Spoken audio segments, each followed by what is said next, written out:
Likely due to the prior success of Do SA, Mountain Dew figured why not repeat the flavor combo concept, this time for Christmas. The result was Holiday Brew, a red and green mix of OG plus Code Red. This, some might call lazy premise, was not an assumption made by fans, it was proudly advertised. Fans have long argued if the OG Code Red mix was actually 50-50, with many claiming it leans heavier on the cherry than the citrus. When looking into behind-the-scenes material, evidence can be found of a Holiday Brew display cave that sadly only exists in concept form. Thankfully, 2018 wrapped up with a much more memorable flavor option, that being Merry Mashup, the spiritual successor to 2017's Holiday Brew, obviously released in tandem with the Christmas season. Despite the use of the word mashup, this is not another flavor combo. It is instead brand new with a definition of cranberry pomegranate. Visually, the two look quite similar, but taste-wise, they vary quite a bit. Due to its Christmas theming, Merry Mashup was only meant as a limited time offering, but due to popular demand, its limited time run would be repeated for 2019 and 2020. Every year, the flavor would be available in more sizes, with 2020's release being notable for incorporating a design revamp. In 2019, Merry Mashup received a 7-Eleven Slurpee variant, which on paper is quite strange given the chilly season. 2021's Gingerbread Snapped. When first seen in that same Riddler's Brew reel, the drink was revealed to be brown, and under a shorter name. Physical in-hand examples with this brown liquid did eventually surface, except under the final name of Gingerbread Snapped.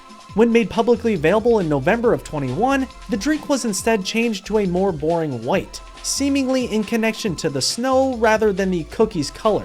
This led many to believe the brown version tested poorly, leading to the safer switch to white. Most can probably admit its original color would have better sold the gimmick. And a gimmick it was, as no one ever thought Mountain Dew would continue their Christmas tradition with a drink flavored after ginger, cinnamon, and molasses.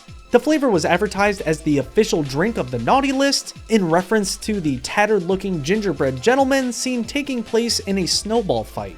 That phrase was also seen on the Gingerbread Snapped pre-release box, which was designed around the oven-baked cookie concept.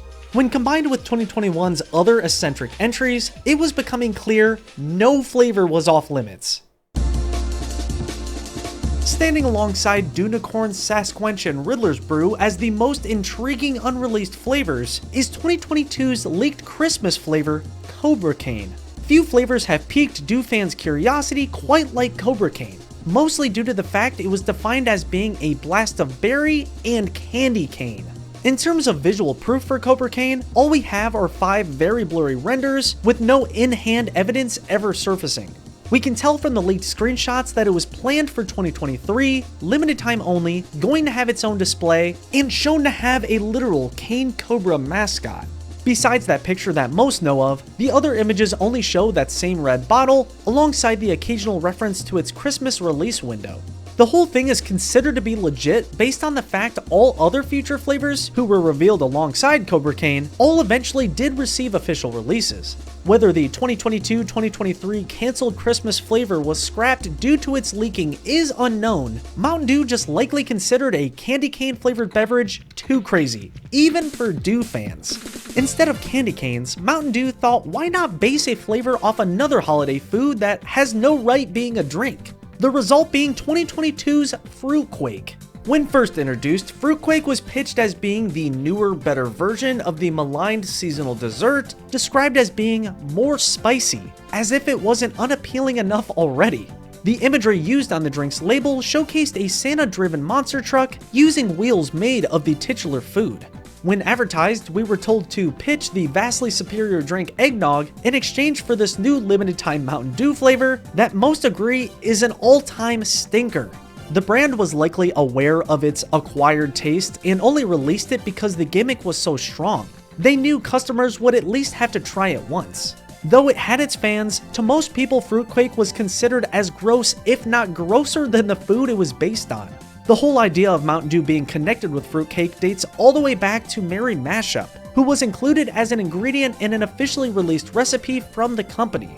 To launch the flavor, Mountain Dew held a sweepstakes requiring fans to share their holiday hot takes in order to win prizes, most of which were desserts made in collaboration with Collins Street Bakery, with the coolest prize of all being this Mountain Dew branded fruitcake cutter.